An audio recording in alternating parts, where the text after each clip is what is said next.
I'm Jacob Beach, And I'm Mariah Beach. and we're here with the Preppers Bunker Outdoors, your original alone commentary to talk to you about Season 3, Episode 1 and 2. Alright, so in this season of Alone, the location has changed. It was on Vancouver Island. Now where is it now? It's in Patagonia, South America, called the Edge of the World. Now, I thought I wasn't as excited about Season 3 of Alone at first, because I don't know everybody there. The first season was brand new, so I was super excited about it. The second season I was involved with, and I knew everybody, so I was super excited. The third season I didn't know if I was going to be as excited. But seeing Patagonia, how different it is than what I'm used to, it was definitely exciting. The pumas, the cow skeletons all over the place. Yeah, it's very, very, very isolated. And the footage that they show, man, what a gorgeous place. Absolutely beautiful. So we have not met everybody yet, but to keep this video a little bit shorter than what we normally do, I want to talk about who my favorite people are first. So my favorite people are Britt, Fowler, Megan, and Greg. They all have great stories. I can kind of get behind them, and when I watch them, I really want them to win. Who are your favorite people so far? Well, I really like Britt, Meg, and Greg. That's who I like most. My favorite person out here so far is Fowler. Yeah, he... in episode 1, we got to see a little bit of his lifestyle that he lives regularly. It's hardcore. I mean, it's regular, It is. like off the grid. It's really, really neat. And his wife has to be a special lady to be willing to live like that all the time. So that's awesome. So I really connect with him because of that story, because of their home, because of their primitive lifestyle, but because they seem like a close-knit family that's got to be strong to be going through a lifestyle that's just not normal nowadays. I really connected with that. Now, so far, the person that I feel like is most likely to win would be Greg. He just seems like a pretty hardcore dude out there, and he seems pretty cool. Yeah, he's used to being alone. There's a lot of, or it just seems like a lot of Canadians. Yeah, I noticed that.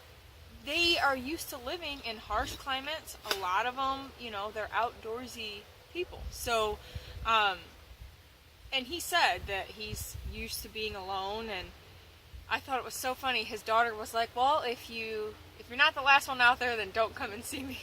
Yeah, it's almost Spartan. Huh? Yeah, it's pretty brutal. But at the same time, she probably knows what her dad's capable of, and that's her way of motivating him. So, now, one thing that's important to realize is that we see very, very little of what these people are doing, so we can only make guesses so far based on what we've seen. Right.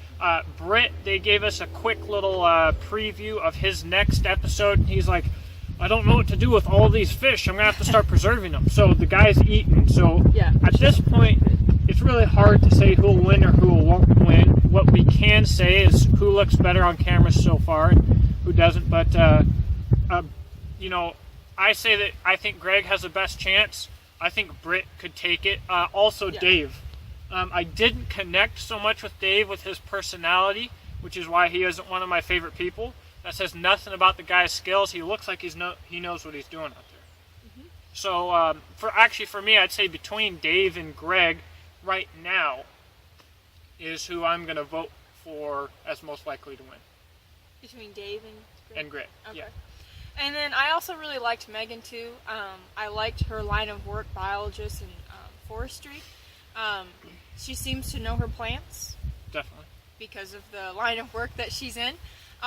Seems like she has a sweet family, husband, 2 kids. I know that if I was in her position, it would be really hard to leave my husband, and if I had kids as well, very, very difficult. So I'm sure that's got to be kind of tearing at her a little bit. Hasn't said anything about it, but I'm sure it's tearing at her a little bit. Definitely.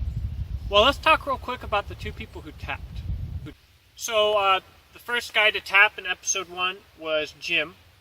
Jim took it pretty hard from the public and all the, the couch quarterbacks.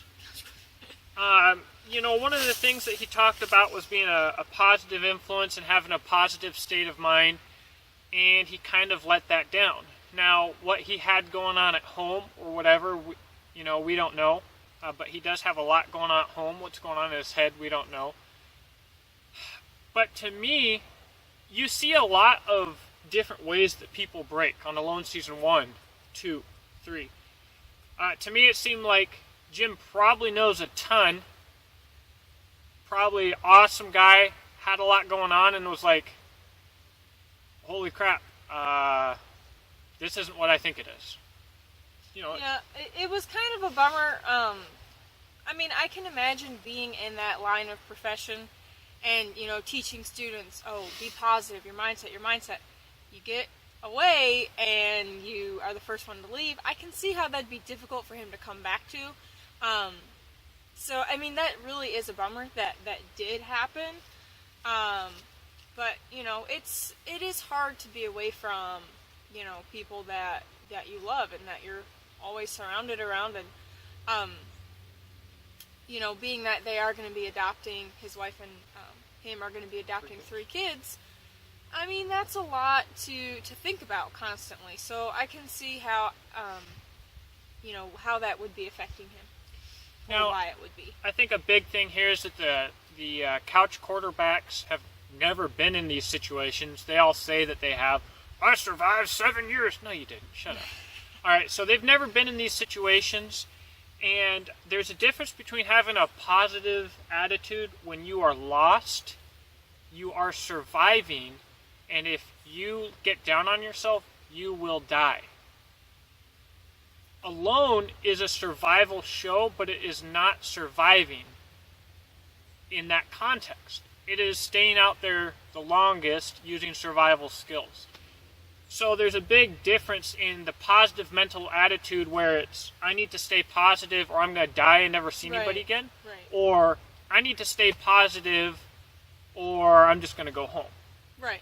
In the show, you are out there because you want to be out there, or because, you're not out there because you're lost. You can call and say, hey, I'm done. Right. So that makes it a lot easier than if you were out there because you were lost. There's not a satellite phone for somebody to come rescue you, so it's a big difference. Now, Zach was a different kind of tap to me. He stayed out a little bit longer. I'm not a safety guy. You guys can actually go back and watch my first Alone submission video before I went to the boot camp in Season 2. And there are points in that survival trip, because I'm also reviewing products at the same time, where I'm chest deep in what was at times a raging river with a spear in one hand and a machete in the other. Okay, so I'm not super safety oriented. The same thing goes with my shooting and tactical response and stuff. There are safety rules, but I'm not the range officer that's going to be jumping up people's butts. It's not my thing. But when Zach was walking around,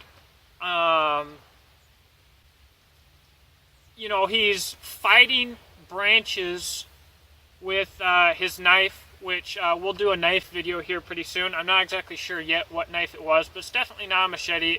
Definitely was not effective.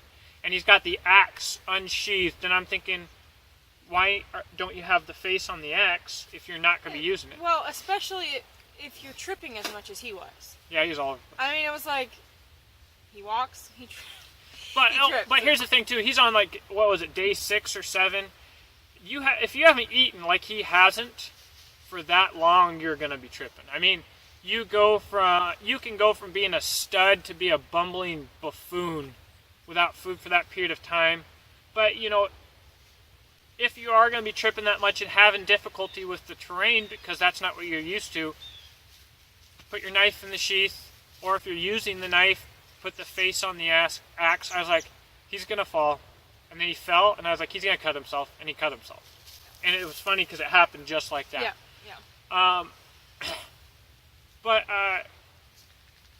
you know, although the positive attitude guy tapped out, he still pretty much had a positive attitude. Zach was fairly negative the entire time.